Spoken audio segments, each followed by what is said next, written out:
咖啡加糖就不正宗了。明明这样的咖啡更好喝，为什么有人会认为加糖很 low 呢？大家好，这里是 Wall 的咖啡频道。今天我们来看看咖啡的最佳搭配之一——糖。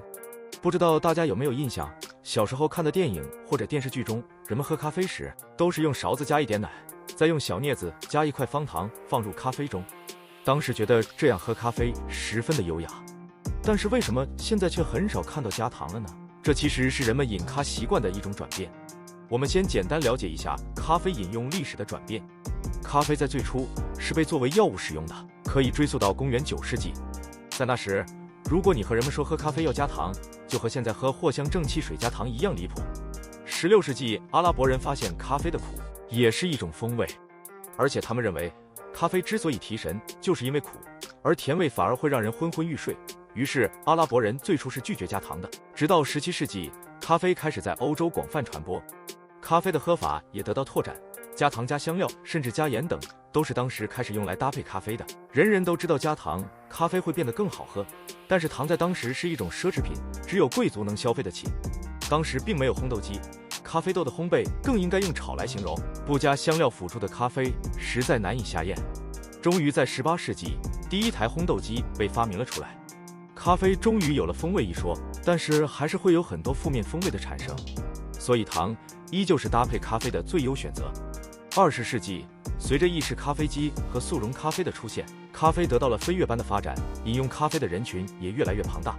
在饮品中，最符合大众口味的永远都是甜味，咖啡也是如此。意式咖啡机制作出的浓缩咖啡浓度更高，苦味也更浓郁，所以加糖成为了刚开始接触咖啡人群的首选。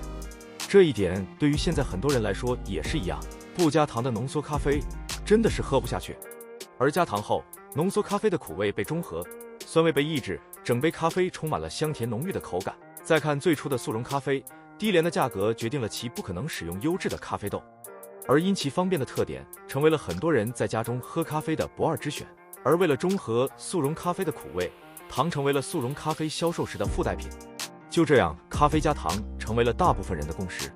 那从什么时候开始，人们开始拒绝加糖了呢？这其实得益于咖啡本身变得好喝了。随着精品咖啡浪潮的推动，咖啡的风味得到了充分的释放，也变得越来越好喝。同时，越来越多的人开始追求咖啡本身的风味，加糖则会破坏其原有风味。于是，咖啡加糖的习惯开始被人嫌弃，认为是不正宗的喝法。但是数据表明，超过1半以上的饮咖人群依旧会选择在喝咖啡时加糖，毕竟咖啡最突出的味道依旧是苦味。此外，加糖会不会是对咖啡师的不尊重呢？当咖啡师将精心制作的咖啡端到顾客面前时，更多的是希望得到技术的认可。但是当看到加糖时，咖啡师的努力似乎都白费了。还有一点原因就是现代人讲究的低热量饮食，黑咖啡是减肥伴侣，但是加糖的咖啡却会长胖，所以对糖避之不及的健身和减肥人士往往会选择纯咖啡。咖啡加糖是一种很正常的喝法，尤其当咖啡豆品质不好的时候，加糖可以很好的中和掉其中的负面风味。但是当你想要充分的品味到咖啡的风味时，最好还是不添加任何调味品。加糖还是不加糖，这是一个问题。好啦，今天的视频就到这里了。你喝咖啡有加糖的习惯吗？欢迎留言讨论，我们下期视频再见，拜拜。